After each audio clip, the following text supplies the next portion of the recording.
말씀으로 하루를 여는 복된 새벽에 하나님이 우리에게 주시는 귀한 말씀은 구약성경 욥기서 23장 6절에서 9절까지 되겠습니다.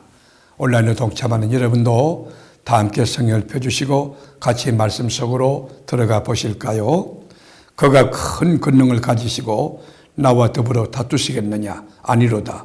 도리어 내 말을 들으시리라. 거기서는 정직한 자가 그와 변론할 수 있은즉 내가 심판자에게서 영원히 벗어나리라. 그런데 내가 앞으로 가도 그가 아니 계시고 뒤로 가도 보이지 아니하며 그가 왼쪽에서 일하시나 내가 만날 수 없고 그가 오른쪽으로 돌이키시나 배울 수 없구나. 아멘. 욥은 하나님께 시간에 대한 질문을 던집니다. 시간이 무엇인가? 하나님께서는 이미 시간을 다 정해놓으실 터인데 왜 하나님과 가까이 하는 사람에게조차 그날에 대한 그 비밀, 미래에 대한 그 미스테리 이런 걸 감추시고 헛되이 기다리게 하시는가? 왜 초조하게 하시는가? 묻고 있습니다. 그래서 1절에 보면 욥이 대답하여 이르되 이렇게 말합니다. 하나님의 시간은 인간의 시간과 다르죠. 하나님의 시간은 영원한 절대적인 시간 아닙니까? 그러나 인간이 세상에 존재하는 시간은 너무 짧고 그리고 예측이 불허하고 초조합니다.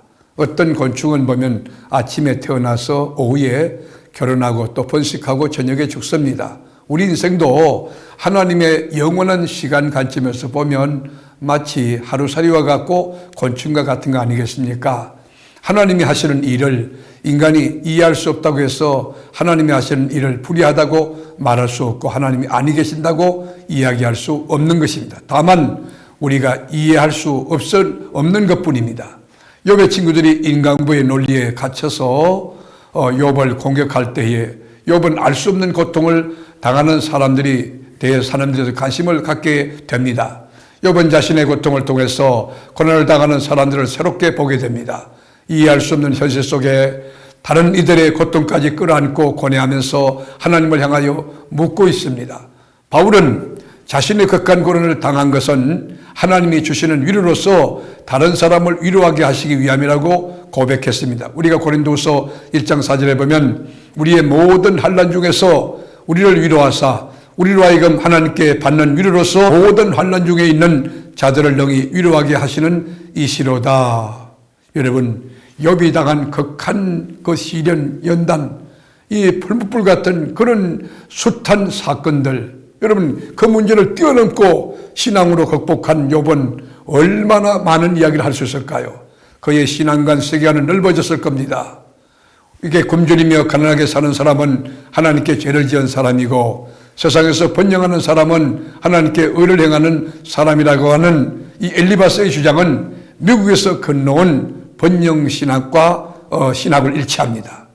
루터 당시에 면죄부를 사면 지옥에 있던 영혼도 천국으로 가고 연옥에서 특거리하고 있던 영혼도 천국으로 간다는 논리도 일종의 번영신학 아닙니까?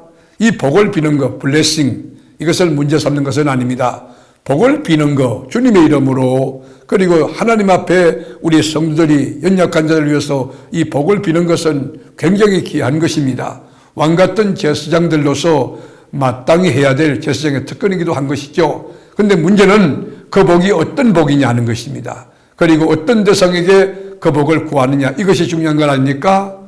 우리가 번영신학은 가난한 사람들과 세상에서 고난당하는 사람은 두 번 죽이는 아주 독한 신학인, 잘못된 신학인 것입니다.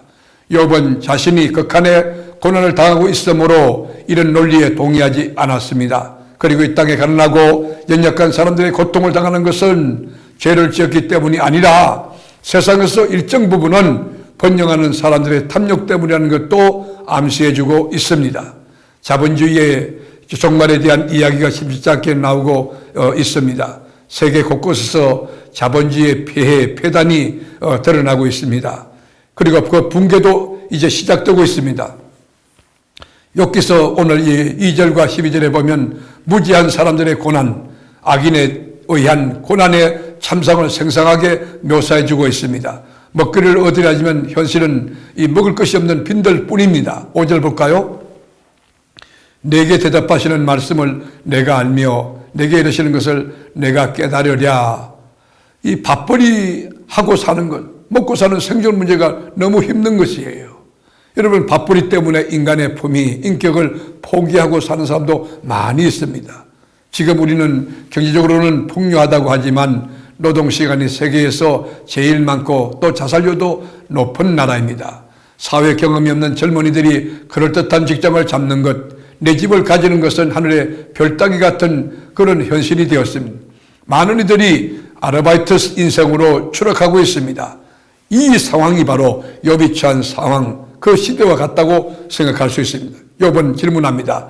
하나님을 향하여 이런 현실을 왜 모르는 척 하시냐고, 왜 열중해서 타고 계시냐고 하나님 앞에 항의 질문을 던지고 있어요. 12절 보면 내가 그의 입술의 명령을 어기지 아니하고 정한 음식보다 그의 입의 말씀을 귀히 여겼도다. 욥은 자신의 고난에 대한 하나님의 무응답을 뛰어넘어서 성읍 안에서 고통을 받고 있는 약한 자들의 신음을 듣고 계시느냐고 하나님께 하소연합니다. 우리도 약한 자의 신음을 들어야 합니다. 우리 주변에 어려움을 당하는 사람들, 그들의 아픔을 우리가 같이 공감하고 돌보는 일, 그들 위해서 중보하는 일을 시작해야 합니다. 사랑하는 교우 여러분, 우리 욥과 같이 의로움에도 불구하고 환난과 역경 가운데 빠진 성도가 우리 주변에 있을 수 있습니다. 우리 목장원 가운데, 우리 기관원 가운데, 우리 식구 가운데 그런 성도가 있을 수 있습니다.